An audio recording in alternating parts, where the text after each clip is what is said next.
Do you think these guys are walking on all fours because they're hybrids? They're Middle Easterner. Do you think that monkey gene that's crossed in with these people here might be the source of Rh negative blood? Do you think that's a possibility?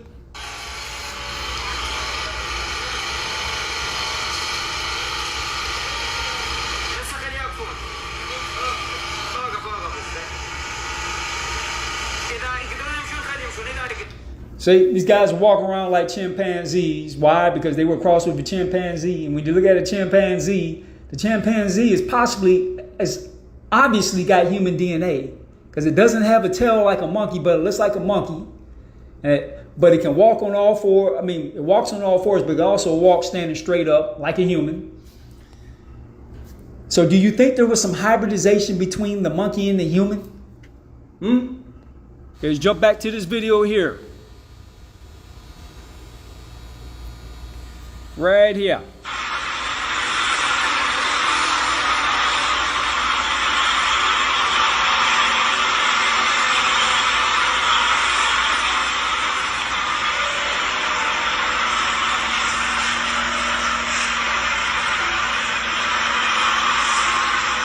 Now, do you think this Caucasian man here, wagging his tail, do you think he might have been inheriting the genes because he's hybridized?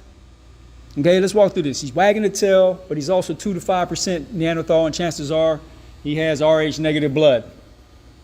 Do you think this might be a result, that Rh negative blood might be a result of hybridization? Considering the fact that this man right here is wagging his tail.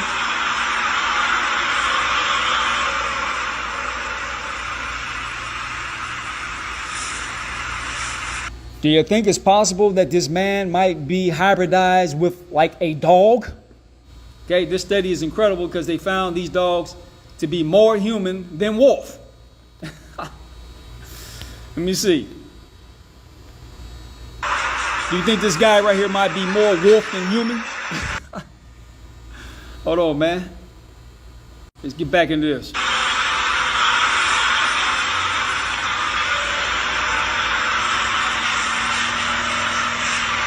You think this guy might be more wolf than human, or is he more human than wolf?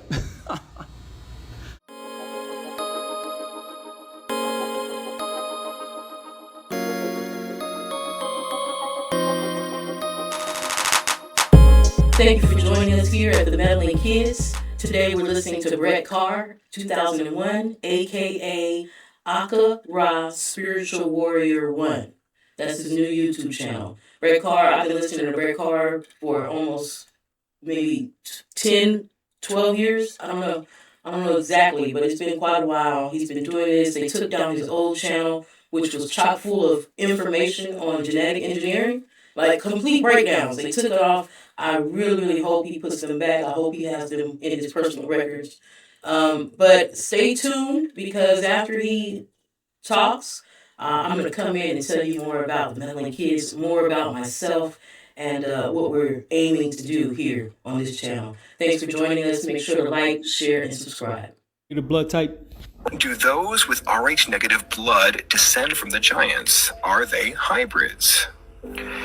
I think there's a good case that they are descended from the giants in a bloodline. So like the Windsors are O negative, for example. Most of the presidents are negative bloodline. And that goes back to the Plantagenet, King John, and the Plantagenet is a junior offshoot of the Anjou.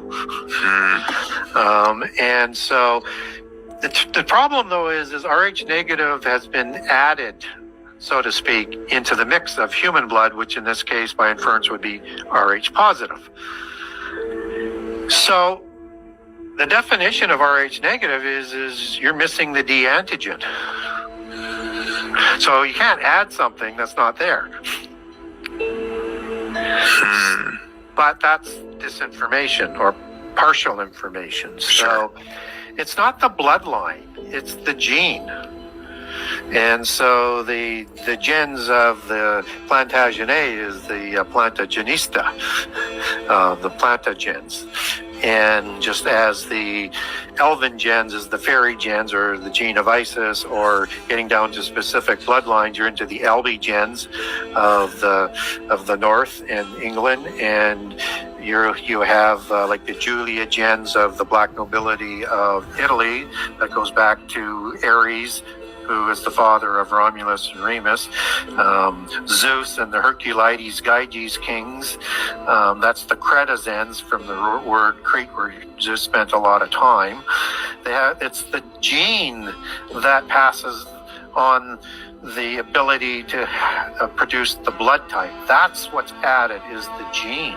And it's thought to pass through the matriarchal bloodline, which is why the gene of Isis, which is the queen of heaven, female, which is the fairy gens, as in a fairy queen, female, and the elven bloodline of the Tuatha De Danann is same as fairy, is elf, and jointly coming from an occult source, and the Alaphim, which are the dukes, plural, or Alaph, singular. As you can see, the majority of these leaders around the world are Rh negative. And that is definitely, from what I gather, a reptilian blood type based on those skinny Bob Grays. Of Edom. Let's walk over this octopus-headed humanoid. Octopuses have blue blood. They have copper-rich blood. They have, do you think the skinny Bob Gray is Rh negative? Do you think his blood type is Rh negative? We're going to continue on that. Okay, according to Raj Ramsar, all human beings spawn out of Africa. So the question is, did Europeans inherit Rh negative blood from Africans? Okay, here we go. The Rh negative blood type is relatively uncommon in Africa, where frequencies ranging from 0 to 15% depending on the population. It is more prevalent in populations of European and Middle Eastern descent. While the exact origin of Rh negative blood type is unknown, it is believed to have arisen through a mutation in human DNA potentially millions of years ago and spread through human migration and interbreeding. All right. The presence of Rh negative blood in Africa, though less frequent than elsewhere, is likely due to historical migrations and genetic mixing. So, Europeans and Middle Easterners, Arabs, Europeans, interbreeding with blacks is how Rh negative blood got introduced into Africa. So it did not come from Africans. Hold on. Well, let's get into that. And see, when I Googled, did Rh negative blood originate in Africa? Okay? Answer comes up, no. Rh negative blood did not originate in Africa. While all humans are believed to have originated in Africa and are predominantly Rh positive, the Rh negative blood type is thought to have evolved later, possibly outside of Africa. Specifically, Rh negative blood is most common in populations of European descent. So let's walk through this. Europeans descend from people who are not Rh negative. So how did they get Rh negative blood? How did they get blonde hair, blue eyes, stringy hair? Same with the Asian. And Rh negative blood is very rare in Asia. So the question is, if the original people are Africans, and and Rh negative blood factor did not originate in Africa, how do white people become Rh negative? Okay? And why? See, white people are Rh negative, but they're also 2 to 5% Neanderthal. Neanderthals are ape men, so It had to come through hybridization. All right? Hold on here. So we're talking about hybridization, gene splicing, genetic manipulation. Okay, we're going to read right here. Can hybrid animal offspring have the same blood type as their parents? Yes. A hybrid animal offspring can inherit blood types that are the same as one or both of its parents. However, it's also possible for the offspring to have a different blood type due to the way genes are inherited. So if you take a monkey, cross it with a human, okay, the offspring can still have the blood type of the human, but it can also have the blood type of the monkey. Or it can have a completely different blood type altogether. Hence, Rh negative blood. And see, they always compare the rhesus factor. The rhesus factor is what? A monkey. And see, it's obvious that apes are humans crossed in with monkeys. And the monkeys, their fur comes from insects, beetles, crossed with human genetic. See, I'm just showing you where a lot of these different blood types come from. It comes from hybridization. All right? Hybridization. See, I typed in, can hybridization, let me see what that says. Can hybridization change the blood type? Okay? And it tells you right here, can hybridization change blood type? Yes. Right there. Yes. In context of genetics and evolution, hybridization, the interbreeding of different species, populations of variants, can be a factor contributing to the emergence of new traits, including variants in blood groups. However, it's essential to distinguish this from typical inheritance patterns. Here's how hybridization relates to blood type changes. Genetic basis. Blood types are determined by antigen-specific markers on the surface of red blood cells, which are encoded by genes inherited from parents. Mutations and variations. The different blood types like A, B, AB, and O in the ABO system, or Rh positive and Rh negative in the Rh system, originally arose from mutations, which are changes in the DNA sequences. And so they're trying to say this mutation just magically happened. But I'm going to type in, can mutations occur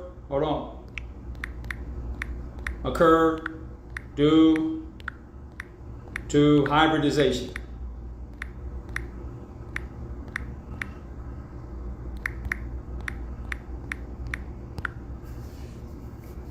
Yes, hybridization can induce mutations. See, they be trying to do these word plays to gaslight you, make you think that this shit just naturally happened through Mother Nature. But it also tells you right here, hybridization can induce mutations.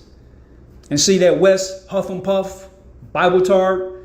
See, Billy Carson would have just brought these facts up right here. He would have destroyed West Huff and Puff. West Huff and Puff, doing all that huff and puff. He's just a huff and puff Bible tart. But hybridization is how mutations occur. You can also do it through hybridization. And see, when you press people like Wes Huff, hold on there. See, when you press people like Wes Huff, have him explain this.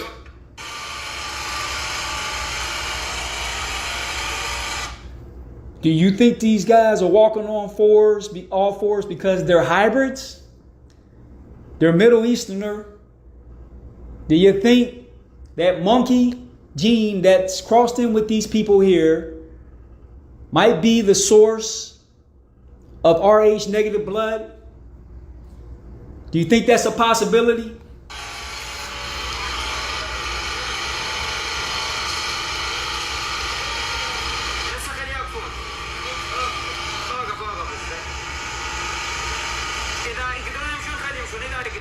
See, these guys walk around like chimpanzees. Why? Because they were crossed with a chimpanzee. And when you look at a chimpanzee, the chimpanzee is obviously got human DNA, because it doesn't have a tail like a monkey, but it looks like a monkey. But it can walk on all fours. I mean, it walks on all fours, but it also walks standing straight up like a human. So do you think there was some hybridization between the monkey and the human? And the whole RH rhesus factor, they compare it to this monkey here. Now, why are they comparing the rhesus factor to a monkey?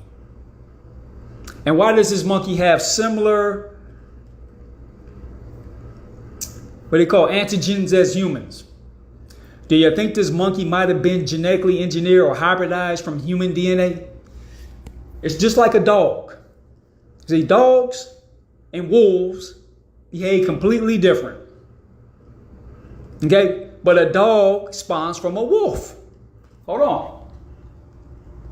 See, it tells you, yes, modern domestic dogs are believed to have descended from ancient wolves. While the exact timeline and specific wolf populations involved are still being researched, it's generally accepted that dogs evolved from wolves through a process of domestication, likely beginning at least 15,000 years ago. That's what they'll tell you. They'll tell you that a little chihuahua was domesticated. You know, they took a dog, when they took a chihuahua. A chihuahua is a domesticated wolf. A poodle is a domesticated wolf. This has nothing to do with hybridization. This has nothing to do with genetic engineering. And this is what they'll gaslight you on. But let's get into the genetic studies on that. Let's see what these gaslighters have to say. Okay, say based on provided research, do dogs have human DNA? It's a misconception to say that dogs have human DNA in the sense of possessing human genes or being a hybrid species. However, humans and dogs share a surprising degree of DNA similarity due to shared evolutionary history. It's called hybridization, motherfucker. But let's get into that. Here's an article, tells you right here. Did you know dogs have human DNA? Okay, and before you fools go over, come up here and start writing shit off, let's jump to this. Let's jump back to this video here. Right here.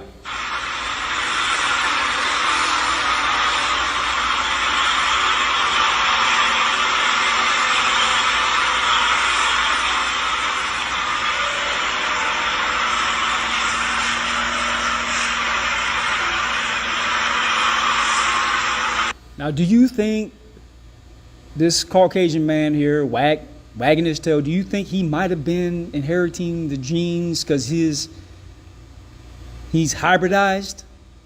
Okay, let's walk through this. He's wagging the tail, but he's also 2 to 5% Neanderthal, and chances are he has Rh negative blood. Do you think this might be a result, that Rh negative blood might be a result of hybridization? Considering the fact that this man right here is wagging his tail.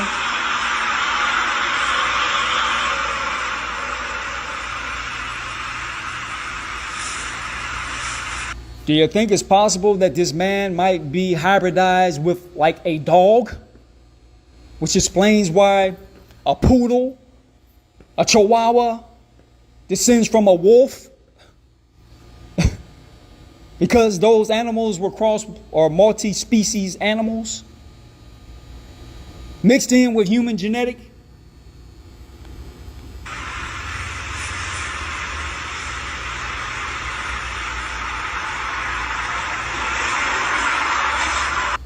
Okay, let's see what the science has to say on this. Right here, Akah Ra Warrior. Did you know dogs have human DNA? Let's get into that. Okay, recent findings by DNA scientists prove that dogs have human DNA. The science is out that we humans and dogs have exchanged bodily fluids or DNA, thus causing our genetic makeup over the millennia to become very similar to one another, which might explain why that Caucasian man, whose chances are is Rh negative, is wagging his tail and is part Neanderthal.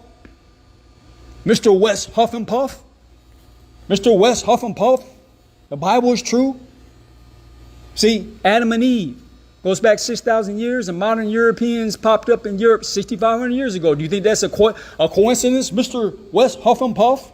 And Mr. West Huff and Puff, why are you 2 to 5% Neanderthal, Mr. West Huff? See, these are the things Billy Carson should have been pointing out. And if he would have just simply pointed that out, he would dismantle people like West Huff. See? Caucasians, Jews, are God's chosen people, man. Okay, and this God is not God of the universe. This God is a fucking psychopath. He's Frankenstein. He's a fucking Nazi. God of the Old Testament is a fucking Nazi. He's a fucking reptilian. All right, let's get into, as a matter of fact, top 10 diseases that affect us humans also are the top 10 diseases amongst purebred dogs, including cancer, epilepsy, heart disease, allergy, retinal disease, and cataract. So we got that much in common with a damn dog. Do you think that's the case because the dog has human DNA? It's hybridized? Which, you know, how do you get this dog from a wolf? How do you get a poodle from a wolf? How do you get a chihuahua from a wolf? Okay, let's get into that, man. It tells you right here, scientists have completed a rough sketch of the canine genome. The results may explain why dogs are a human's best friend. Their genes are similar. Dogs suffer from more than 350 genetic disorders, many of which resemble human conditions, said Ewan Kirkness, a molecular biologist at the Institute for Genomic Research in Rockville, Maryland, who led the research. The genes responsible for these are probably constant to humans and dogs. The sequencing indicates that dog and human genomes are more similar to each other than either is to the mouse, though it appears the dog lineage diverged first from the common ancestor. Is a subspecies of the gray wolf, Canis lupus, a member of the Canidae family of the mammalian order carnivore. Term domestic dog is generally used for both domesticated and feral varieties. The dog may have been the first animal to be domesticated, and has domesticated means hybridized, but anyway. And so they show right here a humanized dog right there in Kemet, because that's what they were doing, genetically altering human DNA using light codes, using the biotron. But anyway, we're going to break into this and see right here. In 2005, scientists had conducted a genetic study on 29 dogs by testing their DNA. What they found was that all samples from the 29 dog specimens contained human DNA, often at levels exceeding the amount of authentic ancient dog DNA. Okay, this study is incredible because they found these dogs to be more human than wolf. Let me see. Do you think this guy right here might be more wolf than human? Hold on, man. Let's get back into this.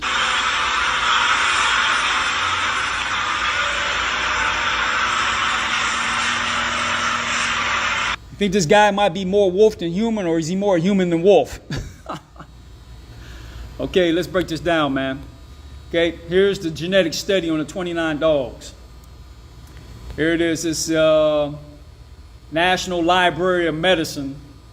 Extensive human DNA contamination and extracts from ancient dog bones and teeth. Okay, hold on, man. Let's get into here. Ancient DNA sequences, especially those of human origin, are notoriously difficult to analyze due to molecular damage and exogenous DNA contamination, or because of hybridization. But anyway, relatively few systematic studies have focused on this problem. Here we investigate the extent and origin of human DNA contamination, and most frequent. See, they try to write this off as contamination. But see, they tested 29 dogs, and all 29 dogs tested for human DNA, and the only explanation they got for this shit happening is human contamination. Even though you got a Great Pyramid right there, and they can't figure out how the hell that was built. Do you think the people that built the Great Pyramid are advanced scientists? Anyway, these advanced scientists, they created mankind. They created Adam and Eve in the Garden of Eden 6,000 years ago. Do you think these scientists have advanced technology of life extension technology and things of that sort. Let's get into this, man. Here we go. Okay, here we go. Human DNA contamination, the most frequent use. I'm right here. Let me see if I can highlight that. It ain't gonna let me highlight it. DNA contamination. Okay, we'll go to that. Of human DNA contamination. Yeah, there it goes. DNA contamination. And the most frequent used sources of aDNA studies, that is bones and teeth, from museum collections to distinguish contaminated DNA from authentic DNA. We extracted DNA from dog, canis familiar specimens. We monitored the presence of 148 human-specific, 152 BP, dog-specific mitochondrial DNA, fragmented DNA extracts, as well as negative controls. The total number of human and dog template molecules were quantified using real-time polymerase chain reactions, and the sequence were characterized by amplicon cloning and sequencing. Although standard, here you go, right here. Hold on, let's get that in there. Although standard precautions to avoid contamination were taken, we found that all samples from the 29 dog specimens contained human DNA, often at levels exceeding the amount of authentic ancient dog DNA. The level of contaminating human DNA was also significantly higher in the dog extracts than in the negative controls. An experimental setup indicated that was not the cause by the carrier effect. Okay? In other words, contamination this human DNA was found in the dog at higher levels than the ancient dog DNA. So that dog is more human than wolf. Okay? Right there. Let's get into that, man. Right there. We found that all samples from the 29 dog specimens contain human DNA, often at levels exceeding the amount of authentic ancient dog DNA. And this explains why you have a poodle, a chihuahua, a pit bull, as opposed to a wolf. It's called hybridization. And this explains the origins of Rh negative blood. And this explains why you see this motherfucker with a big old bald head, which is obviously a hybridized human, which also explains these elongated skulls. And these skulls' DNA tie back to Middle Easterners and Europeans. Okay? Hold on, elongated skulls, DNAs, kind of walk over that.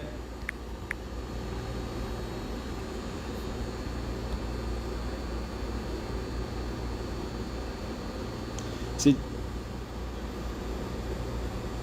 tells you right here, DNA testing on elongated skulls, particularly those from Paracas, Peru, has revealed that they are indeed human, despite initial suggestions of alien origins. While some early analysis reported unique mitochondrial DNA, later more comprehensive tests showed the elongated skulls had typical human DNA profiles, often matching those in Europe and in the Middle East. DNA profiles often matching those in Europe and the Middle East. And this is all obviously some octopus headed skull, and octopus are blue blood. Let's go octopus blue blood.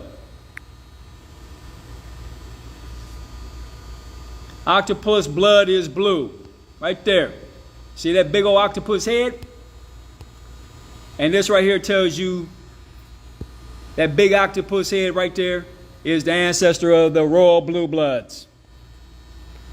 Right there, as it tells you right here, royal blue bloods. Okay, DNA often matching those in Europe and in the Middle East.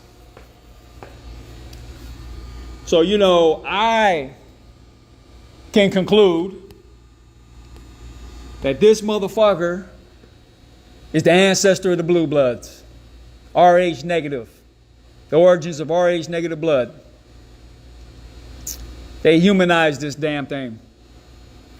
And Yahweh, God of the Bible, made this motherfucker your master.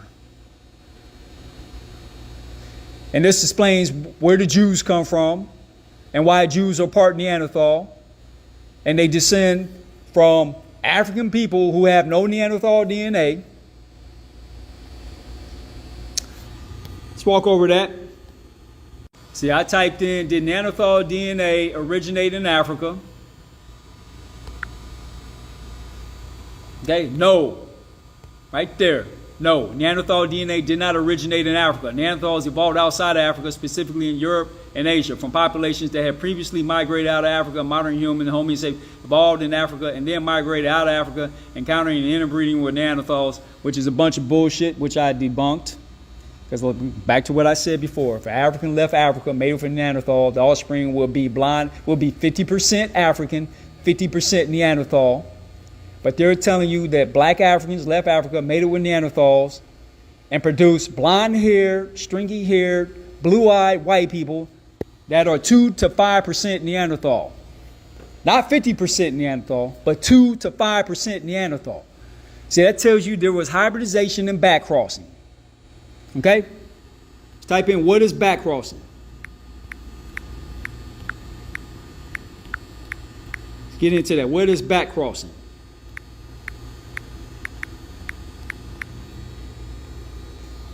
Backcrossing is a breeding technique used to transfer a specific desirable trait from one organism, the donor parent, to another, the recurrent parent, while minimizing the introduction of other unwanted genes from the donor parent.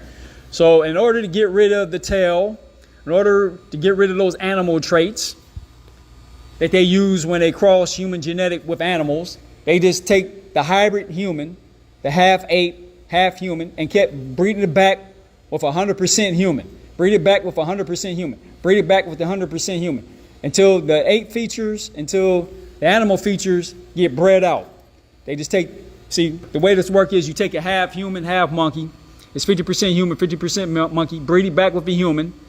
Okay, the offspring is going to be 75% human, 25% monkey. You take that 75% human, 25% monkey hybrid human, made it back with 100% human.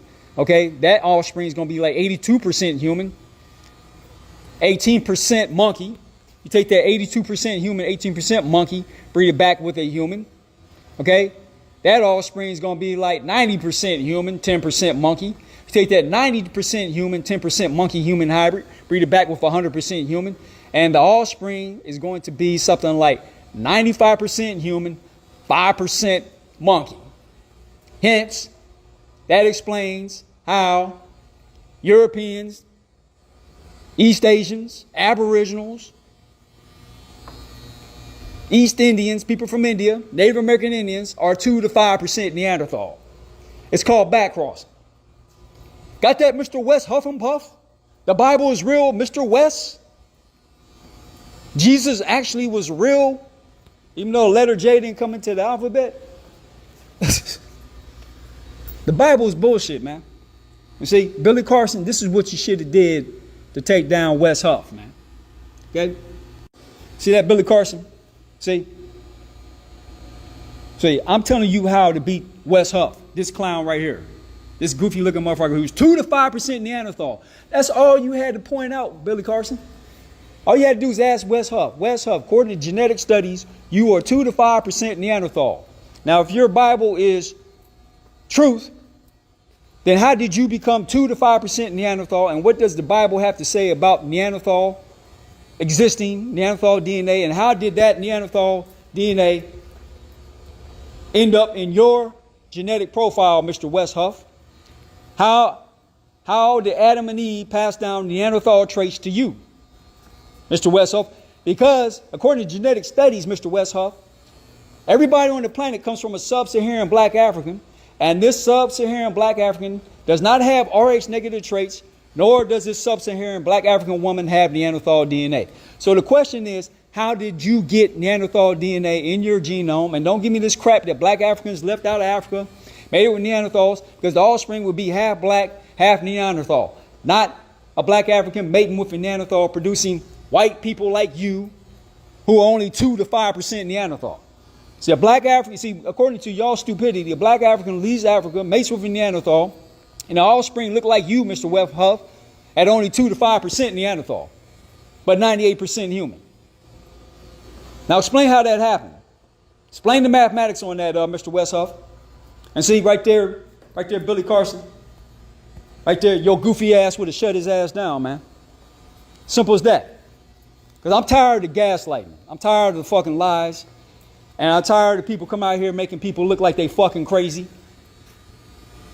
And the fact of the matter is, Yahweh's a fucking reptilian Nazi, control freak, and they try to make women like this crazy when she talks about the harvesting of eggs, that they're harvesting humans, and they steal women's eggs to make babies for human sacrifice, adrenochrome, blood drinking, sex rituals, and all that kind of shit. Because this is what's been going on for thousands of years. They've been hybridizing the human genome for thousands of years. This is what these guys would do. They come down here, abduct a black woman, take her eggs, and create these hybrid humans. And then use these hybrid humans to enslave the black race, which is what you see going on today. Got that, Billy Carson? Got that, West Huff? Yahweh, God of the Old Testament, enslaved us. It was us, the black man, black woman, that went to war with Yahweh. We're the ones that built the Tower of Babel, led by Marduk, son of Enki, to take down Yahweh. We're the ones that went to war with Yahweh, God of the Old Testament, because God of the Old Testament is your fucking enemy, not your fucking friend, man. And we're at war right now because it's this Yahweh, God of the Old Testament, that's trying to spark all World War III. He got his hybrids in government positions to rule over your ass. And, obviously, we had got Donald Trump. We had got his ass because he was doing a lot of good things until this Epstein shit he started coming out talking about he's going to release that Epstein shit. And then all of a sudden, we see Donald Trump who got swollen feet, hands morphing into looking like a fucking lizard, sitting up here talking about, oh, the Epstein file doesn't exist. Welcome to the Meddling Kids TV. I'm Fee. And why did I start the Meddling Kids TV? Well, in human design, I would be called what is a 1-3 profile, which is an investigative martyr in so many ways, to sum up what energy that is. And so I'm very much into investigating, very much into researching. I kind of stay around topics of mysticism, spirituality, and consciousness, history, and how I got into that, or when I started to really get into my lane, my field, my zone. When it came to that, I would have to go back. So let's talk about it real quick. We have time. And before we get into that, I said human design. In human design, I will be a 1-3 profile. If you haven't heard about human design, I encourage you to Google it and learn about it, or hear something about it, because I definitely want to have a talk about that at some point in the future, the near future. Definitely want to get some investigators on that case, because I feel like there's something there. If you're into astrology, yeah, check out human design. But to get back to how I got into this, I would say, it was very much a part of my story. My mom was a big part of my story. She passed away suddenly when I was 20 years old. I'm 45 now, by the way. But she passed away when I was 20, suddenly. And I don't know. A few years after that, I got really, really serious about trying to get to heaven, if you will. I was raised a Baptist, right, as most of us are. Raised in California, but a lot of my people from Texas, the Midwest, right, Mississippi, Tennessee. So I got very much into the idea of getting to heaven, right? My mom passed away. She was the best person I knew, an amazing person, inside and out, very intelligent. She's the only person that I knew outside of Malcolm X that has read the whole dictionary. I was amazed when she told me this for fun, you know. So she was very empathetic, very sensitive to people. She was just a very conscious person, very sweet, kind, giving, um, very involved in her children's lives, in our husband's lives, in our lives. So, you know, it was a shock. My foundation was shattered, if you will. And as a line 1-3, as human design calls it, I was very much in search for a foundation after that because my foundation had been shattered. And I didn't want to deal with it at first.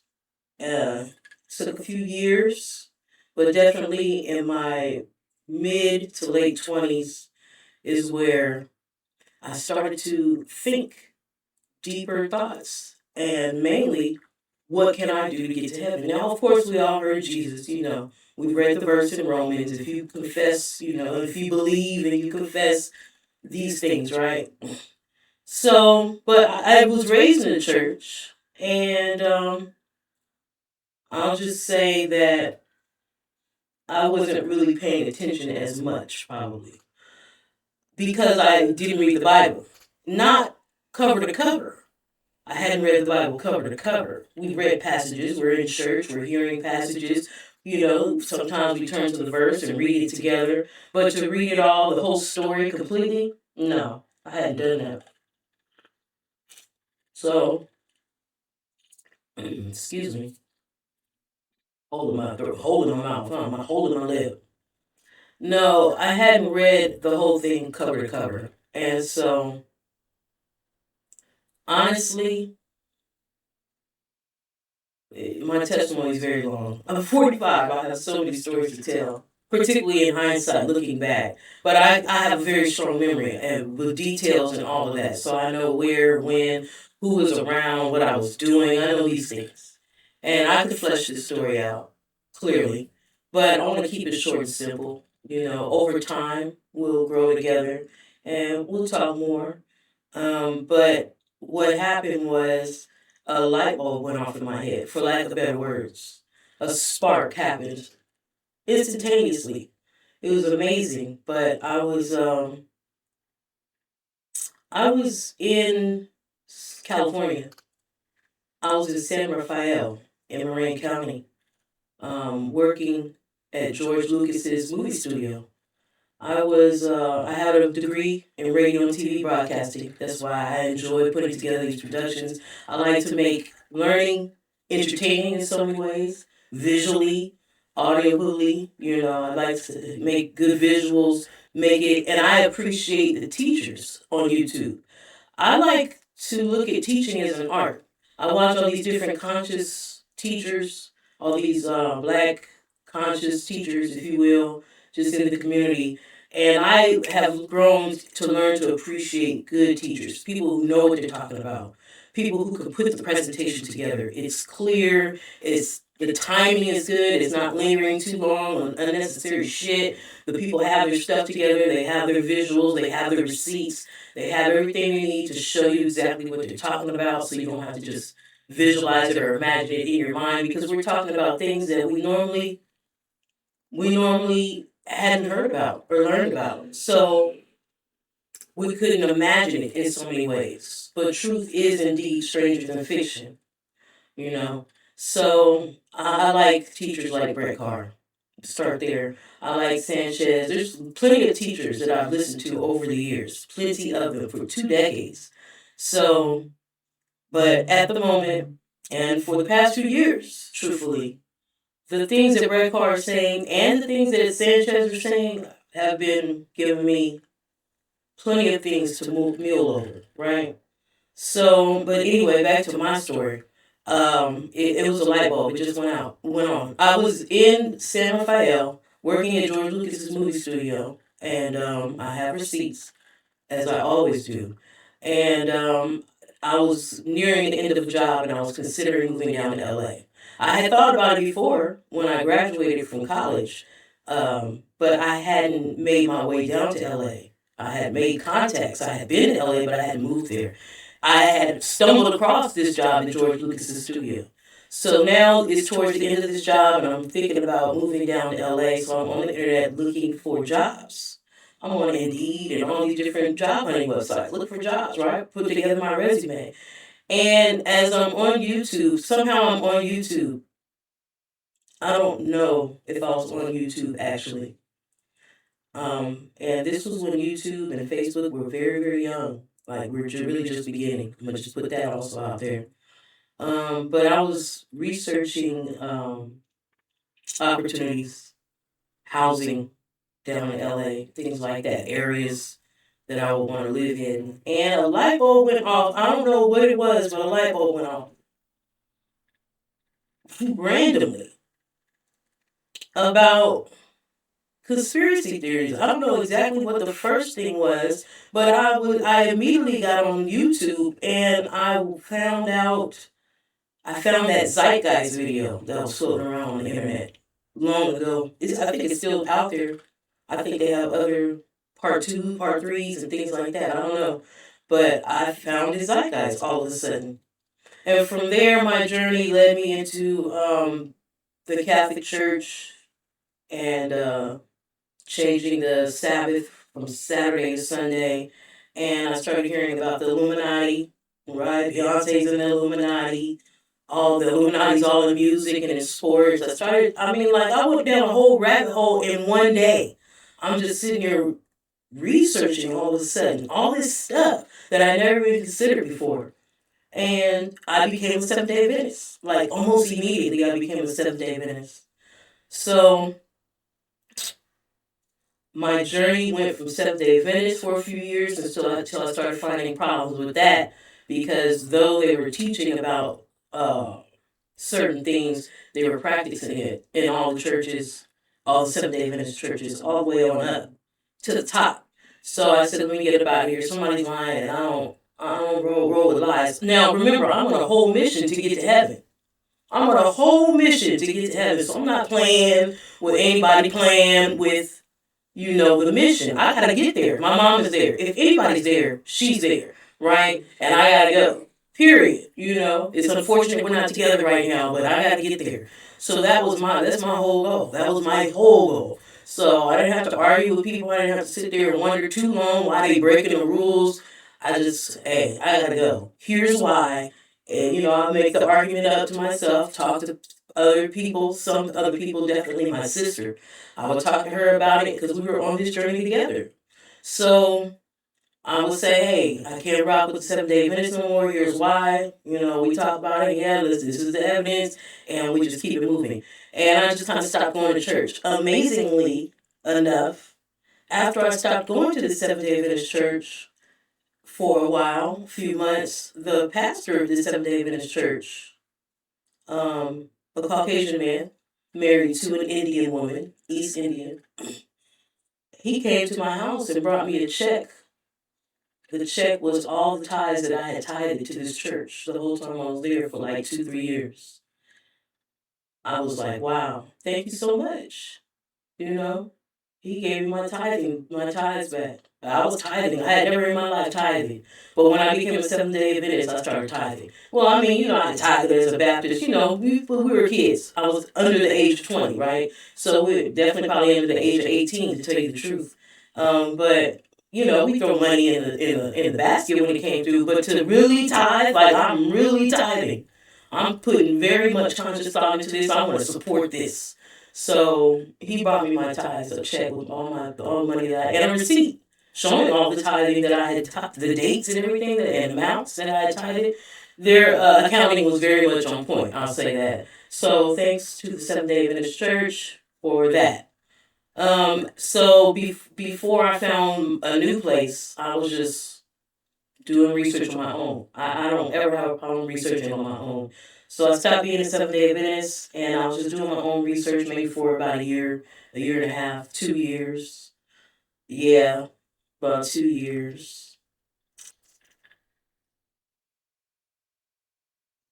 And then randomly, again, my sister and I were researching. We were writing a college paper, and we were researching.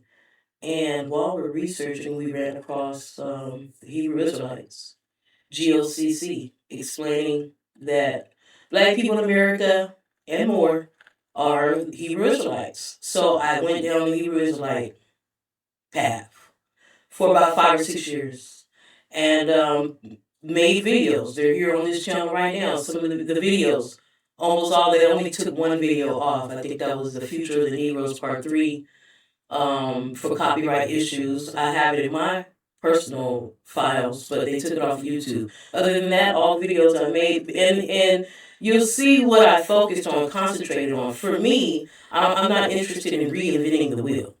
If somebody's already taught it and explained it very well, I don't feel the need to say it. All I would have to do is direct them to that. You know, there's no need to expend that energy in so many ways. So, but what I like to concentrate on, and you'll see the history of the receipts on my YouTube channel, what you'll see is that I focused a lot on standing in the gap. When there was confusion on certain topics, or there was something I knew that wasn't being spoken of, I would like to bring that out and kind of stand in the gap. Like Moses, right? Kind of just stand in the middle, help you bridge from where you at mentally or conceptually, bridge the gap. So I'll make videos on things, lesser known things. And this is when I realized well, now looking back, I am the investigative martyr, particularly the martyr part. I've never been a part of any group per se, like other than the Seventh-day Adventists getting involved in so many ways. Other than that, I'm not one to really always be in the middle of the community, if you will. I'm always on the outskirts of the community, and the reason why is because just my personal life, I realized that a lot of people, how do I explain this? People will say, but not do. And then sometimes people will say what they're completely against, what they're really not into, and still try to be in your face. I don't know. I just never really been a community type person, because the community is made up of a bunch of people. I want to say flawed people. No, none of us are perfect, but egos can get in the way of real truth and understanding and community. The ego is the problem. So I just never really wanted to be completely in a community, because I see the problems that can come with that if we're not working together, if we're not really unified.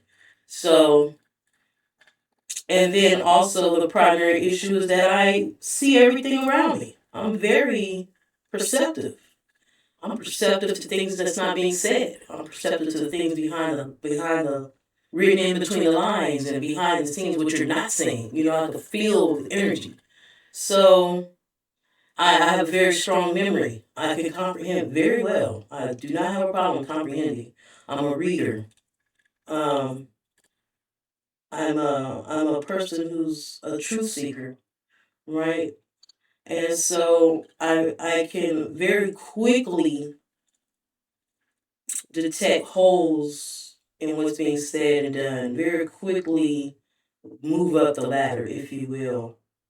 My mind is very open. I'm a Gemini. So very quickly, as being a Hebrew Israelite, learning about what was being said, watching a lot of videos, listening to a lot of presentations, and my own research. I was very quickly able to, and I'm thankful, first of all, thankful to God, right? I feel God is love. I don't believe in the biblical definition or ideology of God, but I know that a creator exists, and I believe love is the nucleus. So I'm thankful.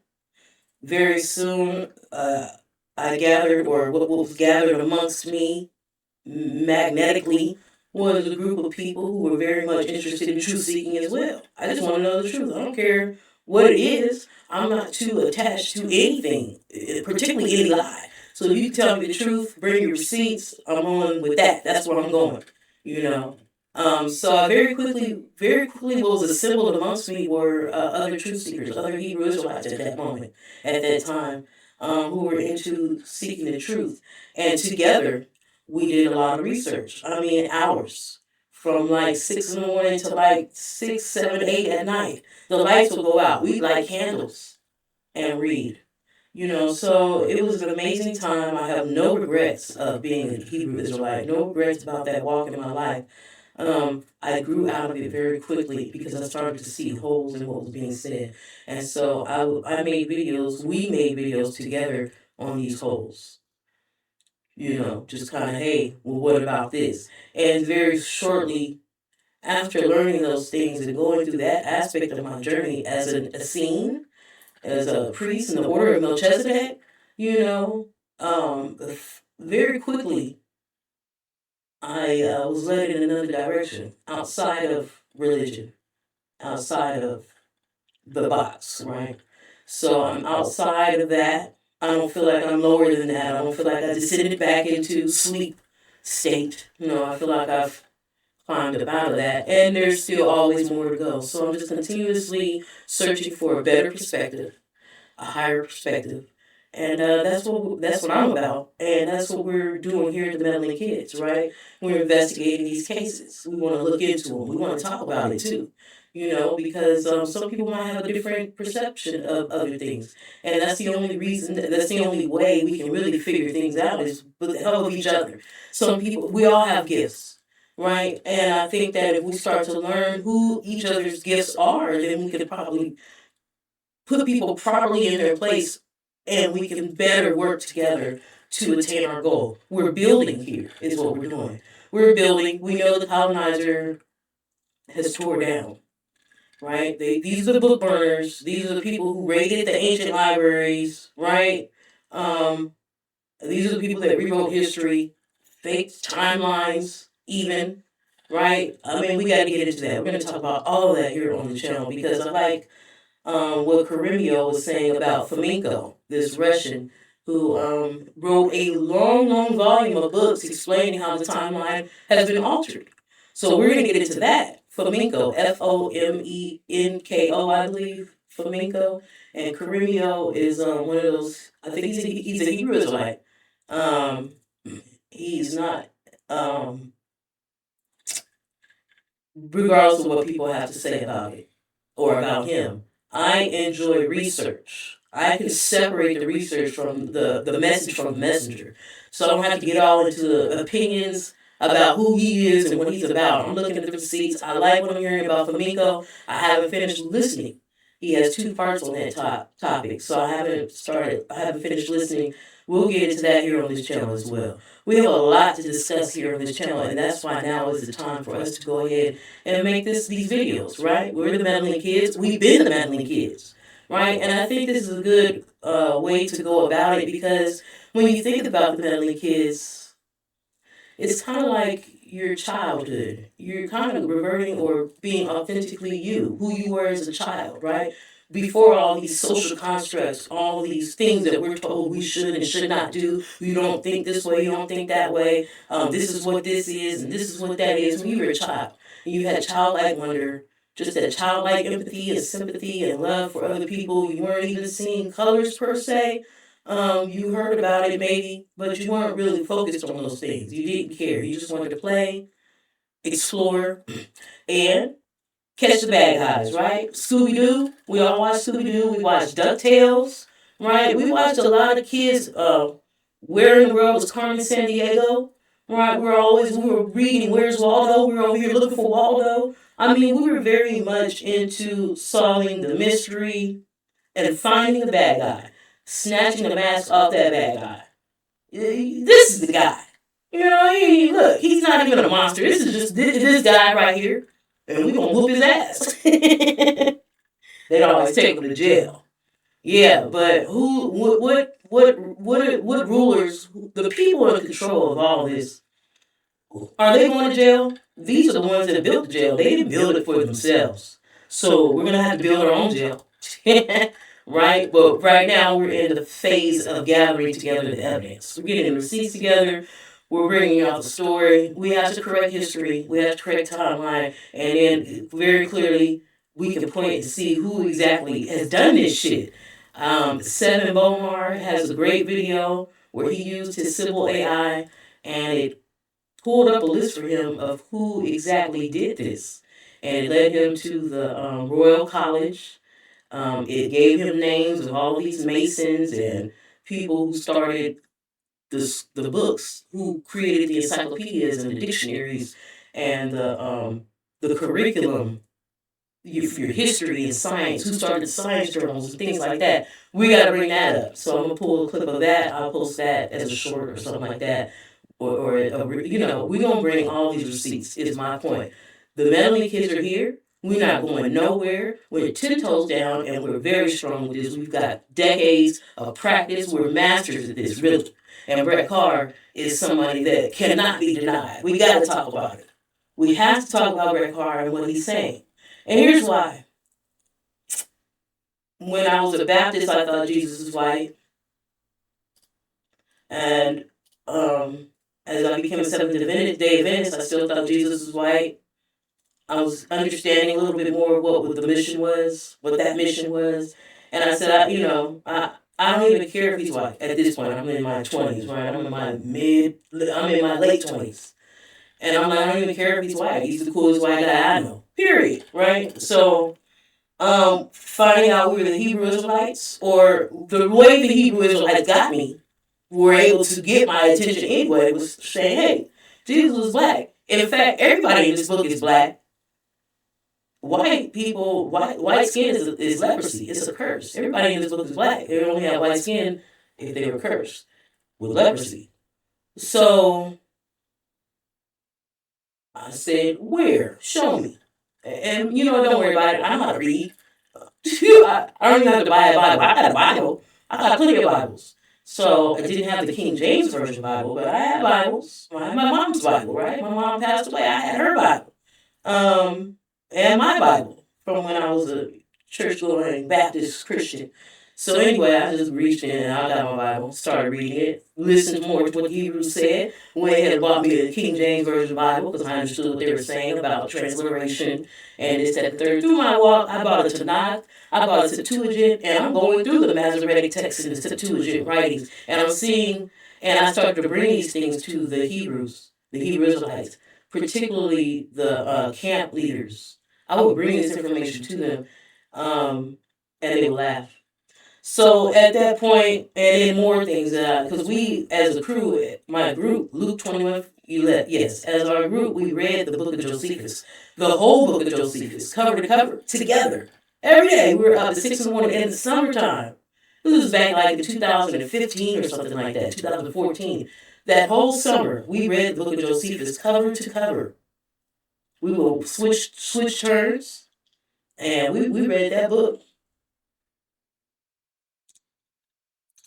It came to a point as a Hebrew Israelite where I had to say to myself, and I had to say to them, but definitely to myself, either these camp leaders know and they're not telling us, which means they're lying, they can't be my teacher, period, or they don't know, they're ignorant to the facts. You can't be my teacher if you don't know this. So it just came to that point. I brought up the investigative martyr, particularly the martyr part. And that's because I don't have a problem letting somebody know that I found lies in what they were teaching, showing them the lies that I found, and putting the ball in their court. Well, what you going to do with this? I don't have a problem doing that. And you call it a martyr if you want to. A lot of them Hebrew camp leaders would laugh, like we said, talk shit about us on Facebook, make videos about us. And even GOCC, my sister and I wrote them a letter and posted it. And they brought down a little radio show in the beginning of the radio show. As soon as they came on air, they're like, well, we got this letter. And they read some of our letter and laughed. So, you could call that me being a martyr. I don't care. I don't care about being the villain in your story. They're clowns in my story. That's some funny shit to me. I got a lot of things I could say about that, but at the end of the day, just to clear up, stories of things that have happened along the way. All these things are part of my testimony. I'll probably talk about them over time if I feel like it. I might not, because I always let bygones be bygones. This was the whole past. This is 10 years ago. Almost 15 years. This is a while ago. I'm not worried about it. And I forgive all people and all things, right? Because at this point of the journey, it's about ego. It's about letting go of the ego. That was what it was a part of as an Israelite. I was taking my first steps towards shedding egotistical thoughts and behaviors.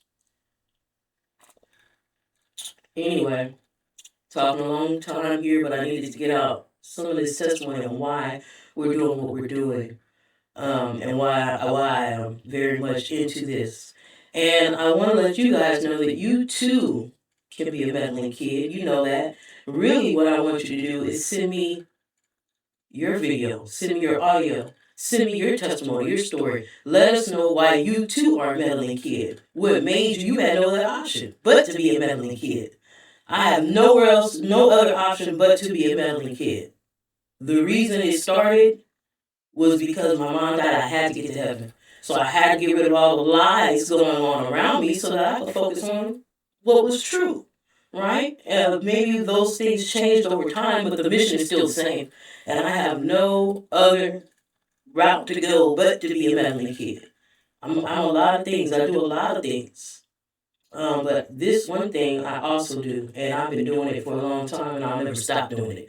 And I want to hear your stories on why you are a meddling kid. Send it on in. It could be video. It could be just audio. Send it on in to tmkdetectives@gmail.com. Right? tmkdetectives@gmail.com. I'll put the email address in the description. So, speaking on what Brett Carr is talking about, I gotta say, I understand this concept about backcrossing. I get what he's saying about hybridization. Like I said previously, I was thinking Caucasians were albinos. Of course, leprosy was a topic, even connecting albinoism to leprosy, right? We could talk about that as well. I want to talk about that now, but I don't want to lose you guys, so we'll leave that at that. But leprosy being albinism, I researched and found there was like 7 types of albinism. So you could Google OCA2, you could Google albinism 7 types, and you'll see, go to the wiki page, and you'll see it's at least 7 types. And they sound very much like what a Caucasian would be. And so in my research over the years, I started thinking they were albinos of Dravidians in India because of the R haplogroup that they both share, even though the Indians are more like R1b or something like that. And the Caucasians are like R1a. I was still thinking they were albinos, but Brett Carr is bringing up a very good point. I don't think being stripped of your melanin would create Rh negative blood, or either way, where does the Neanderthal come in? How can they be albinos of the Dravidians and the Dravidians aren't Neanderthal? Where did the Neanderthal come from? So I think that's a very good point that he's making. We need to continue listening. Let's explore what else he's saying. He brought up that we are the ones who built the Tower of Babel with Enki and Marduk fighting against, we with Enki and Marduk fought against Enlil and Anu. Another reason why I can't be a Hebrew Israelite, because what are we talking about? We're saying that, first of all, the Bible is coming from Sumerian tablets. We got to start there. Hebrews don't want to talk about it, I guess. I don't know, because I don't even talk to Hebrew Israelites. It's been years since I've talked to Hebrew Israelites. So I don't know how they're dealing with that information about the. And so if you're a Hebrew Israelite, let me know. How do you deal with the information that this Bible is based off of Sumerian tablets? So anyway, when we get to the Sumerian tablets, we hear about Anu. We're hearing about the Anunnaki, right? We hear about Anu, his sons, One is full Anunnaki, that's Inky, and then, or no, that's Enlil, is full Anunnaki. Inky is half human, half Anunnaki. Inky's the firstborn, Enlil is the secondborn. The birthright was passed down to Enlil, the secondborn, because he's full Anunnaki. That's the story. And I'm reading about all this in the Terra Papers because I heard about the Anunnaki and I heard about the Terra Papers, but it took years for me to finally read the Terra Papers. I'll show you what I'm talking about. The Terra Papers are talking about the Anunnaki. First of all, the Terra Papers are written by a Hopi Indian. He's mixed. He's not full-blooded Anasazi. He's mixed with Anasazi and Caucasian, which was what I would think was, that's what a Hopi Indian is, right? He's mixed. They're mixed. They're not completely indigenous Indians. And I would say that the Anasazi is who the Hopi descend from. That's the black hand side, right? So he's a Hopi Indian. He said he wrote this for his college paper and they kicked him out, or I don't know. They rejected the paper.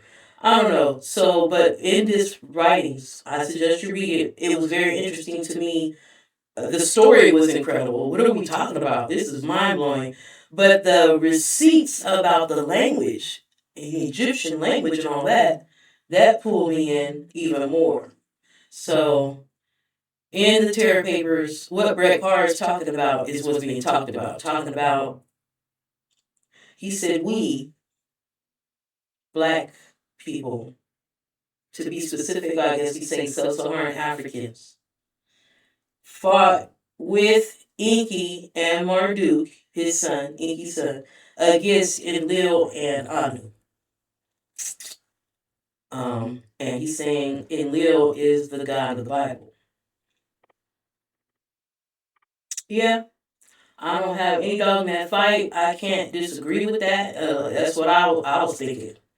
That's exactly where I was good. What I came to the conclusion of. But I have other conclusions as well. We'll talk about it another time. But for this video, what we're talking about, we're dissecting what Brett Carr is saying. So that's what he said, and I don't have a problem with that. He said, could the people who built the pyramids be scientists? Yes, I believe so. We've heard reports that the Giza pyramid, is an ancient nuclear power plant. Either way, when you start talking about the ancients, a lot of people will sit there and say, oh, they were primitive. And yet, how are they primitive and they had ancient technology? First of all, y'all can't build nothing that they built. Why? Or even if you could start to build some of the things that they built, you're going to have to use some 3D printer. I think they use 3D printers, to tell you the truth. Yeah, I think they had technology, free energy. We've read and heard about Tartaria. All right, we're going to talk about that here as well. And meltology, we're definitely going to talk about these things. These are topics that need to be talked about. But what Brett Carr is saying absolutely needs to be addressed as well. Because he's saying there was hybridization and genetic engineering going on, backcrossing. He said, why are they not 50-50 Neanderthal? And why are they not 50-50? Why are they 2 to 5% Neanderthal? These are valid questions, and we want to talk about it and shine a spotlight. And that's what we're going to do here at the Meddling Kids. We'll shine spotlights on people's videos and presentations that we feel need to be addressed. These need to be talked about a little bit more. So let's go ahead and get back to the video. I've talked a lot. I've talked enough for now. So let's just go ahead and jump back into it. Let me think. Was there anything else I felt needed to absolutely be addressed before we moved on? I think the pyramid builders were ancient scientists. I think the backcrossing is valid. Oh, I know what my problem is. You started talking about everybody comes from a sub-Saharan African woman. Let's keep listening. But we have a major problem with this DNA, with the way DNA is being discussed and talked about and understood. We have a big problem with that. We're going to keep listening to what he says on this video, and then I'll bring up that topic later. I'm sure indigenous Black Americans would want to chime in. I'm sure FBA indigenous Indians, I'm pretty sure they will have something to say about being told everybody on Earth goes back to a sub-Saharan black woman. So we need to talk about it. Two things can be right at the same time as well. We'll go ahead and put that on the record. So let's keep listening. Thanks for joining. Make sure to like, share, and subscribe.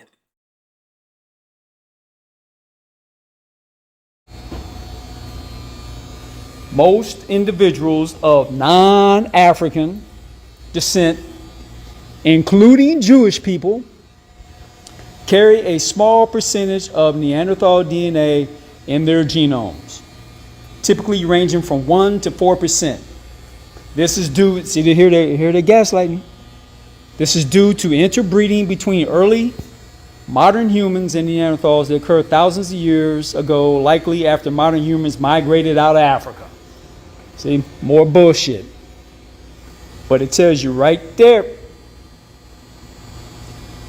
Most individuals of non-African descent, including Jewish people, carry a small percentage of Neanderthal DNA. Now, if Yahweh, God of the Old Testament, is the God of the universe, as they spew all that bullshit,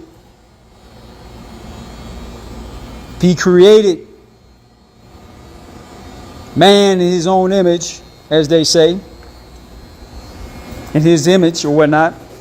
I can see they twisted the Bible around, because see, in the Bible, the real Bible, in the real Bible, the Hebrew Bible discussed the Elohim. And Elohim doesn't mean one God. It means multiple gods. And if you read the original Bible, it says the Elohim said, "Let us make man in our image," indicating that there was more than just one God. But let's get back to what they tell you, the bullshit that they spew.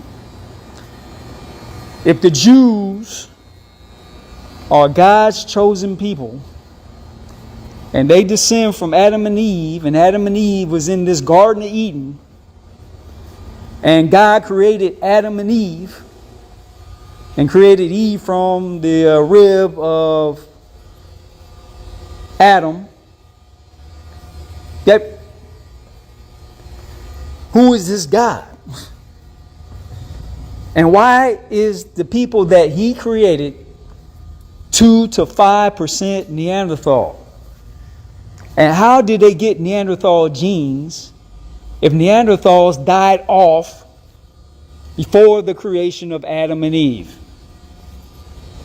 Because they'll tell you that Neanderthals existed thousands of years before humans. So if that's the case, then how did these humans end up with Neanderthal DNA at only 2 to 5%? So let's walk through their bullshit. See, I'll tell you right here. This is due to interbreeding between early modern humans and Neanderthals that occurred thousands of years ago. Let's walk through the math on this. If a black person made it with a white person, the offspring would be half white, half black. Do we agree with that? Does anybody want to disagree with that? If you disagree with that notion, please explain why in the comments. So it goes, you do the math, if a black African left Africa and made it with a Neanderthal, wouldn't the offspring be half Neanderthal, half black African? But according to this bullshit, Neanderthal, okay, this is due to interbreeding between early modern humans and Neanderthals that occurred thousands of years ago, likely after modern humans migrated out of Africa. So these black Africans left Africa, came across Neanderthals. So they can't say that humans evolved from Neanderthals. They can't say that. And if you look at a Neanderthal, it's a fucking monkey, man. We know that's a fact. It's like a Sasquatch, Bigfoot. But they'll tell you that modern humans left Africa, made it with Neanderthals. Wouldn't the offspring be half African, half Neanderthal? But they'll tell you that these black Africans left Africa, made it with Neanderthals, and produced blonde-haired, blue-eyed white people that are only 2 to 5% Neanderthal. Can someone please explain how the fuck that's possible? If anybody wants to contest this, please leave facts, back it up with facts, how you can possibly contest this shit. That this is not some bullshit. Okay? Well, let's take it back to this Yahweh who created Adam. According to the Bible, Yahweh created Adam and Eve. Eve, they were deceived by some fucking snake and all this hocus pocus fairy tale bullshit. And this God happened to create Adam and Eve that happened to be 2 to 5% Neanderthal. Because Jews are not Africans. And Adam and Eve is the mother and father to the Jews, right? God's chosen people. Now, if Adam and Eve birthed black people, as they tell you in the Bible, you know, all these tribes, okay, you get Adam and Eve, okay, what descends from them is tribes of black people, which is fucking asinine. How come these black people are not part Neanderthal, but the white offspring are? See? Just no matter how you cut it, it's just a bunch of bullshit, man. And we're going to get into this, man, because this all ties back to Jeffrey Epstein, human trafficking, human cloning, hybridization of eggs, and who's doing this, okay? Who are these motherfuckers with these big, see, they just sit here and try to tell you that a skull type like this is because of headbanding, when you can clearly look at these people who headbanded their heads. It doesn't look nothing like this shit. Okay? Hold on, let me take it back. Like that. You can't get a skull that big from fucking headbanding, man. So they gaslight you. Your skull doesn't get any bigger because you band head. All it does is change the shape. It doesn't change the volume of your skull. Your skull, your cranium's not going to grow to something this big because of fucking headbanding. Okay? So you got human beings here, like these, headbanding. Okay, yeah, it altered the shape of the skull, but the skull didn't get bigger because you headbanded. All it did was mold the skull. You don't get a fucking head, hold on, like that from headbanding. But yet, the people with these fucking heads right here, DNA ties back to modern humans who just popped up on Earth just 6,500 years ago. Let's get into that. See, it tells you right here, modern Europe's genetic history starts in Stone Age. Scientists create the first detailed genetic history of modern Europe. Here you go. It tells you an article. Europeans as a people are younger than we thought, a new study suggests. DNA recovered from ancient skeletons reveals that genetic makeup of modern Europe was established around 4500 BC in the mid-Neolithic, or just 6,500 years ago. And according to the Bible, the genealogy of Adam and Eve goes back how far? Approximately 6,000 to 6,500 years ago. Ain't that a fucking coincidence? Adam and Eve came on this earth 6,500 years ago at the same time that these modern Europeans just magically popped up. So who was created in the Garden of Eden? And who is this God that created them? And why is God's chosen people 2 to 5% Neanderthal? And how could that possibly be? How did these people who just popped up 6,500 years ago have Neanderthal DNA when Neanderthals were said to have died out thousands of years prior to 6,500 years ago? How did these people here, whose genetic lineage showed up 6,500 years ago, how is it they are 2 to 5% Neanderthal? Where did they get the Neanderthal DNA? Didn't Neanderthals die out? Now, modern Europeans showed up in Europe 6,500 years ago. And right here, the Bible interpreted literally suggests Adam and Eve lived roughly 6,000 years ago. So those Europeans popping up 6,500 years ago, we got Adam and Eve coming into existence 6,000 years ago. So God's creation, is it possible that we're talking about white people as being Adam and Eve? But they'll gaslight you. They'll try to gaslight you and tell you that Adam and Eve is the mother and father of all races. When genetics tell you that all human beings tie back to a sub-Saharan African woman. So it's either Adam and Eve sub-Saharan African, but that would have to have been prior to 6,000 years ago. So the Bible is talking about the creation of the white race. Yahweh's chosen people is the white race, because Adam and Eve was created 6,000 years ago, and modern Europeans showed up in Europe 6,500 years ago. So that timeline matches up. So we're talking about the creation of the white race that was created by Yahweh, God of the Old Testament. So God's chosen people is the white race. So that lines up with God enslaving black people, abducting black people, harvesting black people's eggs to create the white race. And we're going to break that down. Didn't they go extinct? Let's get in that. Okay, according to the gaslighting, Neanderthals are believed to have gone extinct approximately 40,000 years ago. Man, they really bringing that timeline down. Now it's 40,000 years ago. They said it was a million years ago at first. Then they changed that when they find out that white people have 2 to 5% nano. Then they took it back to 100,000 years. And then they said Africans left Africa 50,000 years ago, made it with Neanderthals and created blonde-haired, blue-eyed white people. And now they're saying that the Neanderthal went extinct 40,000 years ago. They're really changing that timeline, but that doesn't explain how Europeans, whose genetic lineage popped up 6,500 years ago, how did they get Neanderthal DNA if the Neanderthal went extinct 40,000 years ago?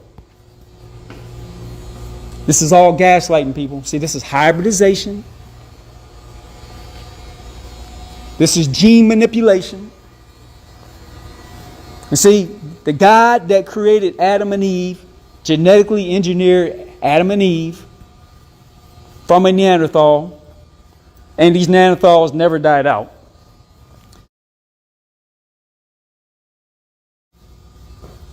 So, of course, any Epstein victim that comes out and says, oh, I saw Jeffrey Epstein shapeshift into a fucking reptilian, and they're harvesting eggs in these underground laboratories. They got these gray aliens walking around. Even they say that's crazy, even though they try to say gray aliens is crazy, even though they got the fucking skulls, man. There you go, man. Elongated heads, man. Got elongated skulls, and then when I put pharaohs,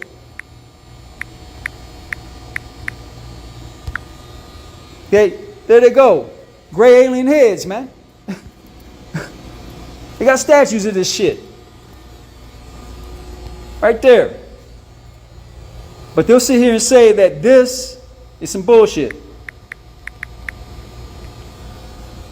They'll say that that's bullshit, even though Credo Mutwa described it to perfection. As you saw in the last video, man. So yeah, man, you know, and Credo Mutwa said that this is a reptilian human hybrid. Artificial intelligence controlled. And this is what they want to do to your ass. Which is why they come up with this Neuralink. Elon Musk, that's why Klaus Schwab talking about he want to put implants in motherfuckers, track you. Because the motherfuckers that created them are the ones that run this world, man. Okay? They're the ones behind the human child sacrifice.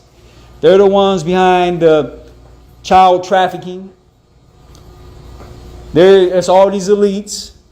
These are the Johns that Jeffrey Epstein was trafficking minors to. But they want to say all these women that Jeffrey Epstein was sex trafficking, he was the only one sleeping with them. And Trump, oh, this is all a bunch of fucking fake ass news. But you see Trump's hand morphing, feet swollen up. And I know all about that feet swollen up because I personally had to go through an exorcism of myself being invaded by a fucking demon. I know exactly how this shit goes, man. So they're gaslighting you on the history of Earth. You know, they feed you all this biblical bullshit, which leads into that goofy ass motherfucker Billy Carson. It was nothing but a government plan. As a matter of fact, most of these YouTube influencers are nothing but deep state government plants here to gaslight you and disillusion you. And there's no question Billy Carson is one of them. And you know Billy Carson he's a fake because he let that whack Wes Huff destroy him in the debate. When all Billy Carson had to do, you want to kill Wes Huff, man? It's real simple, man. Ask Wes Huff, Mr. Huff and Puff, Wes Huff, because I would have destroyed that dude in the debate. Ask Wes Huff, if the Bible is true, why are Jews, who are God's chosen people, 2 to 5% Neanderthal? And then explain this simple shit. Hold on. Tells you right here, according to the Bible, Adam and Eve are the first humans from whom all people are descended. All people. So that according to the Bible, the black African descends from Adam and Eve. Black people come from Adam and Eve, according to the Bible. See, I would have killed Wes Huff, Mr. Huff and Buff. And why Billy Carson couldn't figure this shit out? Because he ain't all that bright. He's a fake. He's a government plant. But the simple thing I would ask Wes Huff, if black people descend from Adam and Eve, why is it that black people have no Neanderthal DNA, whereas everybody else is part Neanderthal? And if Wes Huff wants to sit here and come up with his bullshit, because he's a fraud, he won't come up with his bullshit, we'll just get a geneticist and let you take a DNA test, Mr. Wes Huff, and let's find out whether or not you are part Neanderthal. And see, he'll be buck dancing, backtracking, because Wes Huff is this, he's a Bible tard, man. And Mr. Huff, you would have to come up with some evidence, pull out your little Bible, that little fake book, copied by Constantine, stolen from Hebrews, and the Hebrews stole from the Sumerians, who stole from earlier civilizations, which lead back to Africans.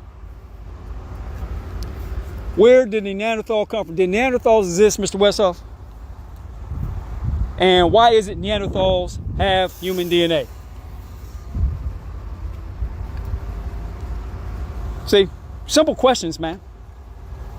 And he'll be dancing, buck dancing, and trying to debunk Neanderthal DNA and all of that. You know what I'm saying? But the geneticists tell you what the fuck's up, man. All right? But it tells you right here, genetic research indicates that Jewish populations, particularly those outside of Africa, do carry a small percentage of Neanderthal DNA in their genome. Now, if these Jews are God's chosen people, how the hell did they end up being 2 to 5% Neanderthal? And how the hell is it? See, genetic research indicates that that Jewish populations, particularly those outside of Africa, so populations within Africa, have no Neanderthal DNA, but the Bible would tell you that all people, including Africans, descend from Adam and Eve. So why is it black people are not part Neanderthal, whereas Jewish people, who are God's chosen people, why are they part Neanderthal? If we all descend from Adam and Eve. See? And see, I'll just pull up, if Westhoff got to say anything about that, I'll just pull up the geneticist and see him buck dance and try to tap dance around the facts. Hold on here. Now see, all Billy Carson had to do was pull out the DNA,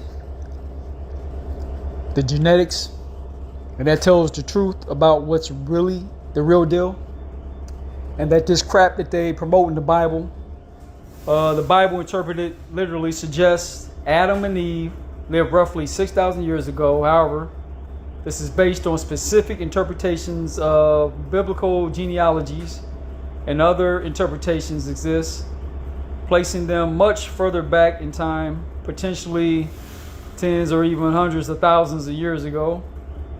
I don't know how that's possible, because they give you the age of Adam and Eve to Methuselah to Abraham. They tell you how old they live. So some scientists and religious scholars argue that Adam and Eve were the first modern humans, placing them around 200,000 years ago, based on fossil records. So if that's the case, if that's Adam and Eve, that skull that they found is 200,000 years old was found in Africa. And the Bible clearly states that Adam and Eve were created in the Garden of Eden. And let's get into that. And see, it tells you right here, the location of the Garden of Eden is not definitively known, but the book of Genesis describes it as the source of 4 rivers, the Tigris, Euphrates. What is this? Pishon and Gihon. Many scholars place it in the Middle East, specifically near the Tigris and Euphrates River. But let's find out where the oldest skull was found. Okay? Okay, according to this, the oldest fossils of Homo sapiens were discovered at Jebel Irhoud, Morocco. These fossils, including skull and bone fragments from at least 5 individuals, are dated to approximately 300,000 years ago, according to this. Okay? And Morocco is right here in Africa, in North Africa. And right in this area is where they say they found the oldest skulls dating back 300,000 years. It's right there on the African continent, not exactly the Middle East. According to the Bible, where Adam and Eve were supposed to be located was Adam and Eve, was the Garden of Eden in Morocco. Because we already know, prior to the Sahara Desert becoming a desert, it was sub-Saharan Africans that occupied all of North Africa. So, you know, that's a long distance from the Tigris Euphrates. Hold on. And according to this, the Tigris and Euphrates rivers are located in the Middle East, primarily in Turkey, Syria, and Iraq. Okay? So they're saying that's where Adam and Eve was created. But the oldest skulls are found all the way in Morocco. So there you go, man. You know, it's all bullshit, man. And Adam and Eve's, according to the genealogy of how old the Bible states, Adam and Eve only go back 6,000 years. But if Adam and Eve was right here in the Tigris Euphrates River, then we're talking about, and Europeans just magically popped up in Europe about 6,500 years ago, then we're talking about the creation of the white man 6,000 years ago. All right. Adam and Eve were Caucasians. All right. And those are God's chosen people. See, they tell you right here, Genesis 5, Adam's descendants from Seth to Noah with their ages at the fourth of their first sons and their ages at death. Adam's age at death is given as 930 years. Okay? Let's break that down. Okay, Jesus was said to have lived about 2,000 years ago. And according to common biblical interpretations, approximately 4,000 years passed between the creation of Adam and the birth of Jesus. So we're talking about the creation of the white race, who is 2 to 5% Neanderthal. So I'm assuming Adam is 2 to 5% Neanderthal 6,000 years ago, when modern Europeans popped up on the planet in Europe. They claim 6,500, so we got a 500-year differentiation between modern Europeans showing up in Europe, popping up in Europe, and the creation of Adam, which was 6,000 years ago, approximately. Okay, according to common biblical interpretations, approximately. See, they're making approximation 4,000 years passed between the creation of Adam and the birth of Jesus. This is often calculated using the genealogies found in the Bible, specifically in Genesis 5 and 11, which detail the lineage from Adam to Abraham, and then considering the time from Abraham to Jesus. And Jesus was 2,000 years ago, a little over 2,000 years ago, so we're getting in the neighborhood of 6,000 to 6,500 years ago. Adam was created, which lines up when modern humans popped up in Europe. According to National Geographic, that was 6,500 years ago. And we're talking about the creation of the white race. So the Bible has really nothing to do with black people. So, based on science, based on the evidence, and we're going to get into that evidence because this is all about the DNA and all about genealogy.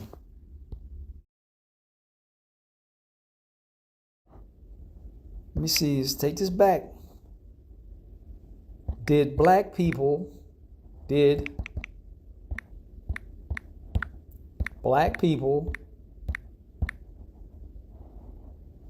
on, let's get this right.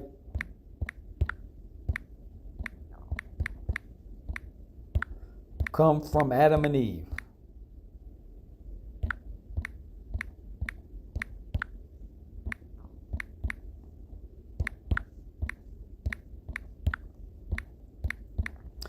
Is it that?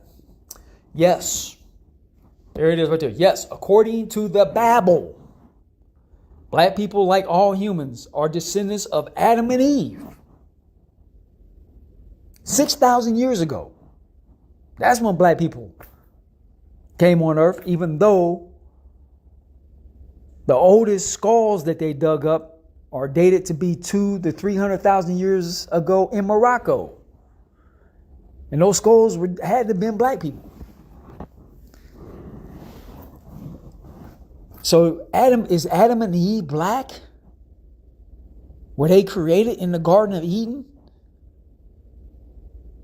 So if Adam and Eve is black, then where did the Jews come from? Where did these people with Rh negative blood, where did they come from? The people with the elongated heads, the elongated skulls, where did they come from? See? Hold on.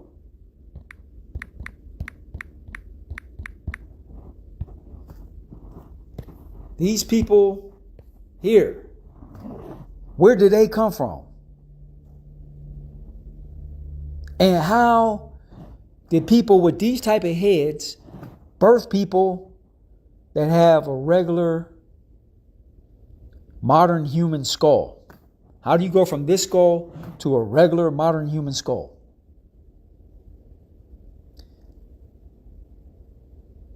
And if black people come from Adam and Eve, according to this article here, why is it black people have no Neanderthal DNA? Whereas everybody else has Neanderthal DNA. See, these are the type of questions I will ask Wes Huff. See, how do you get white people from black people, man? See, these are the type of questions I'll ask Wes Huff. How do you get Chinese people from black people? How did that happen, man? What happened? Two black people got together, had sex, had a baby, and the baby was blonde hair, blue eyed. And don't tell me nothing about no albinos. Because, yeah, black people can have a albino, but that albino is still going to have kinky hair, full lips, and you can mate an albino with an African, or you can make two albinos and the kids can be black. So let's kind of get into that. And here it is right here. Right there. Let me look at this guy right here. She's albinos. She's an albino. And the question was asked, can two parents with albinism have an unaffected child? Yes.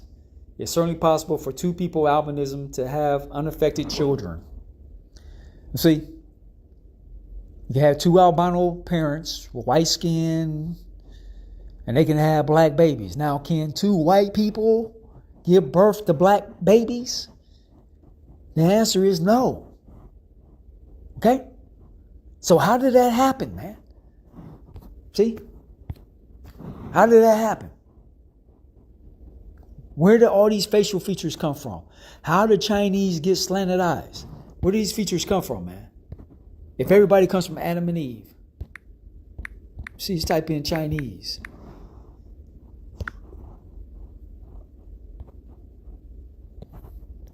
Where did these features come from? How did Adam and Eve produce these features? Produce people look like this. Let's go African.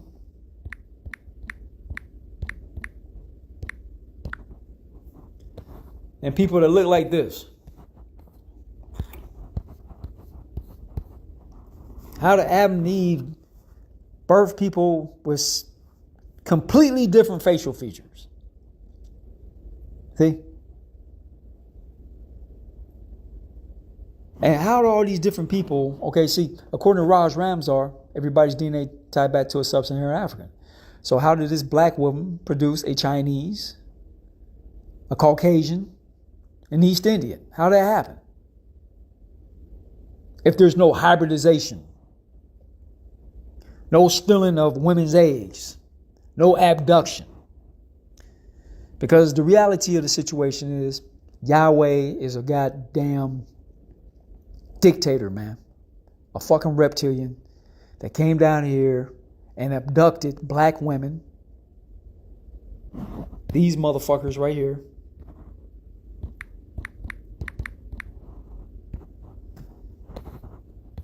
As Cradle Mutwa told you. And see, these are hybridized humans. It's obviously a human crossed with an octopus.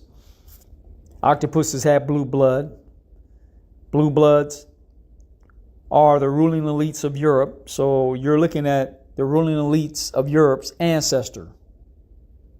This pumpkin-headed, octopus-headed hybrid human. Okay? It doesn't come from another planet. This damn thing, these skinny Bob Grays come right here from Earth, according to Cradle Mutwa. Okay? Let's get it. He got a head like an octopus. Let's get into it. What? Do octopus, hold on, type this up. Do octopus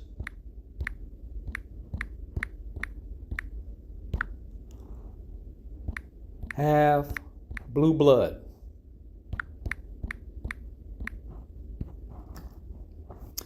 The blue color is due to protein called hemocyanin, which contains copper. And Cradle Mutwa says that these gray aliens smell like copper. Okay, in humans and other mammals, the blood protein is hemoglobin, which contains iron. Okay, why octopus blood is blue. Okay, see, now you know where the royal elites get their blue blood from. Okay, they get it from this copper-smelling octopus-headed hybrid human. This is their ancestor. This is the ancestor of the blue bloods. I mean, okay. Now, so they're saying that the oldest skulls were found in Morocco. That still doesn't mean that there aren't still older skulls. But because the oldest skull that they found is in Morocco, they're saying all humans are being traced back to sub-Saharan African? Or what are we saying here? Or DNA-wise, we're all being traced back to a sub-Saharan African. Because those are two different things, right? Skulls and DNA. They can't really get the DNA from bodies in the equator regions, middle part of Africa, mid part of, over here in the Americas, South America, and stuff like that, because of the temperature, the humidity, all that stuff gets decomposed very fast. So they can't pull those. So that's what I'm saying. There is no proof there's no way, I guess, they can't prove outside of the equator that the oldest people were sub-Saharan Africans. Any skull they find, first of all, is not going to be the oldest ones. There'll be no way to prove they're the oldest ones, because the oldest ones could very well be in this equator region who've decomposed. There's no way to get that DNA, that bone marrow, all that to run those kind of tests. So we got to start there. What did I just say? Let's say it again. If, in fact, the oldest skulls are the oldest known people are in the middle equator area in America or Africa, regardless, they won't be able to get the evidence of that, because that evidence will have been decomposed, disintegrated, because of the region it's in. This is the hottest, most humid places on the earth, higher UV rays. That information will probably is not. You can't get that information. Outside of those areas, just because the skull you found in Morocco is the oldest one you found, does not mean there's not other older skulls in America or wherever outside of those regions we just discussed, where you won't be able to find that evidence. You found this in Morocco, but have they dug up the mounds in America, in North America? Remember, the Siberians, these Native Americans, said that they came after the mound builders, that those mounds, they didn't build them. They've taken up, they sit there and act like it belongs to them, so nobody can dig the bones up under them, right? There's some kind of fraud, there's some kind of fuckery going on, because how are you protecting these things from being tampered with, and it's not yours? What are we doing? You say it's not yours. So you got to be doing all that so that we can't dig it up, actually. So whenever they dig up somebody under the mounds, it could be very well a skull older than the one they found in Morocco. It is the only point I'm making. So, and it ties into what we're saying about everybody being tied to a sub-Saharan African. I don't know. I don't know if we can actually say that with our whole chest. But also, what about Pangea? We pull the Pangea map. We can see that Morocco is right up next to New York. So you found this skull on this side of before the continent split, on this side, you found it there, and so you're assuming, you're calling that Africa, and say everybody comes from a sub-Saharan, or do we have to understand that when they say sub-Saharan African, they talking about somebody that's like right outside of New York? These people drew boundaries and call this place this and that place that. Let's be serious and let's be clear about what we're doing here. We're trying to correct history. That's what we're doing. So we got to come with these facts. We can't pussyfoot around it. We can't play with it. And I wanted to bring that up because of a book that I had read years ago called Eden in Sumer on the Nile. Or is it the Niger? I think it's the Nile? Let's pull up the screenshot. So, and I got plenty of screenshots from this book. It was an ebook. I bought it as an ebook. So I have plenty of screenshots from it. I need to go ahead and make a video talking about this book and showing all these screenshots so we can get these facts. The reason I brought it up was that up until very recently, reading this book, I can't even say up until very recently. What I know about this book is that it brings out archaeological facts that a lot of people aren't discussing, showing that West Africa, this sub-Saharan area, west of Egypt, was where Egypt, all that stuff in Egypt came from. is what I'm saying. Because Brett Carr pulled up this picture earlier of a dog-headed Egyptian god, right? Anubis, or a human with a dog head, right? We have definitely heard by now that a lot of these animals on the walls in Egypt, Anubis, come from America, right? It's the Mexican dog, right? So a lot of these Egyptian gods come from America. Start there. When we're saying everybody comes from sub-Saharan Africa, the question remains, everything in Egypt is coming from West, even down to the language, okay?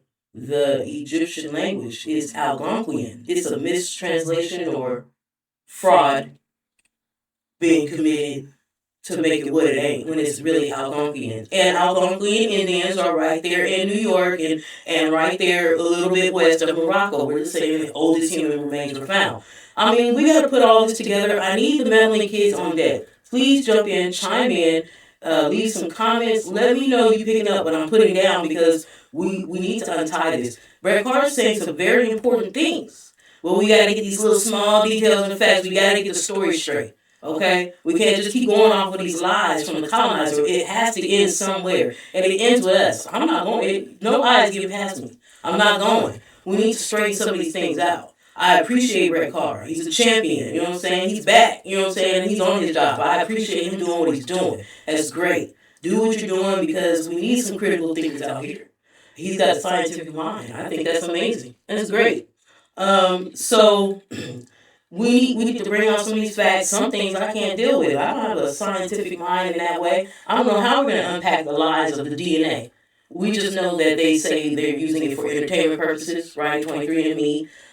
We hearing that Jews, the Khazarian Jews, don't get their DNA. They don't give their DNA samples, something like that. And we're hearing the same about these Native Americans, these Siberians, that they don't also participate in the DNA. That's what I'm saying. So we got a lot of Black Americans doing their genealogical paperwork, me included. I'm doing my paperwork, tracking back our ancestors. Right, I haven't found an African per se yet.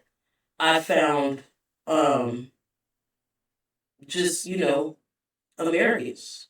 I haven't found, what I mean. So the problem is that they're saying they're finding these things in their family, not no Africans, but when they jump through to the DNA tests and stuff like that, they're not finding Americans. Very small percentage of Native Indians or whatever. It's a lot, and we need to unpack that as well, because this ties into the misconceptions and the lies and the fraud being perpetuated by the DNA. And these people that are pushing an agenda, they're hiding something, and that's why they're pushing the DNA the way they are. That's where they're talking about an out-of-Africa theory. It's just a theory. They're talking about it like as if it's facts, like as if it's true, and it's really just a theory. So we really need to unpack these things. It's all centered around the DNA and whatever lies you're trying to perpetuate. So we need to be watchful when it comes to things like that, because programming is definitely in effect. The indigenous Indians are saying they're trying to make us Africans and get us to leave our birthright, our home, our land, and go to Africa, where none of that shit is ours, and so that they can move in on our stuff. So this is a very serious matter. We need to get all these facts together. Are we Indians? Are Black Americans Indians or sub-Saharan Africans? Or are both true because of Pangea? Hey, I'm thankful that you guys came and that you listened to everything being said here. I hope you leave some comments. I hope we can start getting some more Meddling Kids on the case, so we can start unpacking some of these things, because we think it's very important. Shout out to Brett Carr. Keep doing what you're doing. We appreciate it. We're listening. About 2 or 3, 4 people I know, we are tuned in. We're listening to what you're talking about. So don't stop. Let's just get closer to the truth, is what's being said here. We need clarity, if you will. But I can't say what you're saying isn't true, outside of the fact that out of Africa theory is just a theory. But I can't say all the other things that you were saying weren't true. So we're going to stand with you, Make sure you like, share, and subscribe. And we will be back soon with another episode of Meddling Kids TV. Peace. It's crazy hard to deny it. Why are we being misguided? It's hard to see when you're blinded. So are you people retarded? Seek out the truth and go find it. Then we can be united. I promise that they won't like it. You stay